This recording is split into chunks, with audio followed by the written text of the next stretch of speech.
السلام علیکم ګرانو دوستانو. نن به زه تاسو ته وایم چې تېره شپه چې کومه د ایشا کپ فاینل لوبه ترسره شوله، هغه لوبه خو سریلانکا وګټله، خو هغې لوبې نه وروسته بیا زیاتره د پاکستان د کرکټ مینهوال ډېر سخت ځړلي دي او ډېر سخت په زړه سوي دي. ډېرې زیاتې ویډیوګانې نشر سوي دي، تاسو به هم کتلې. خو بل طرف ته د پاکستان فاست بالر پخوانی شعیب اختر چې کوم ده، دغه بیا څه خبر ورکړی ده. دی وایي چې د پښتنو لوبغاړو په وجه باندې پاکستان سریلانکا باندې لوبه بایللې ده.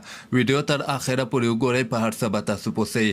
لکه څنګه چې تاسو خبر یاستئ، تېره ورځ د ایشا کپ فاینل لوبه ترسره شوله چې هغه لوبه کې سریلانکا اول بیټینګ ترسره کړی، 101 رنزه ټارګټ یې پاکستان ته ورکړی و.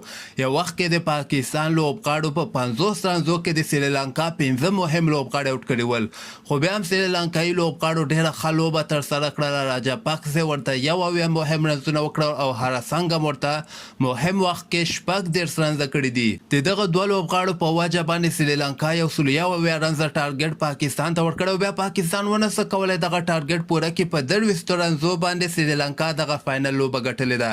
دغه لوبې نه وروسته مختلف ویډیوګانې په دغه سوشل میډیا کې نشر کیږي چې د پاکستان د کرکټ مینهوال ډېر سخت خفه دي.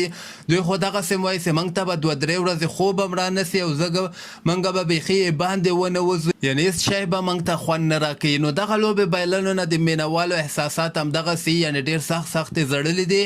خو بل طرف ته د پاکستان پخوانی فاست بالر چې کوم ده، د بیا دغسې خبر ورکړی ده. دغه ټویټ هم تاسو کتلی سئ چې لیکلی دی چې دغلته فخر زمان، افتخار احمد او خوشدل شاه دغه لوبغاړو نه علاوه محمد رضوان چې د دوی لپاره دومره غټې لوبې ګټلې، هندوستان غونډې ټیم نه یې لوبه وګټله، د هغه خلاف د ټویټونه کړي دي چې دغه پښتنو لوبغاړو په وجه باندې پاکستان مهمه لوبه بایللې ده. ګوره دلته تاسو وګورئ، په دغه لوبه کې بابر اعظم چې پنجابی ده هغه یې نه ده یاد کړی، آصف علي چې پنجابی ده هغه هم نه ده یاد کړی، او دغه نور بالران هم نه دي یاد کړی چې یعنې دومره اخر وخت کې سریلانکایي بیټسمینانو دومره سخت وټاکول.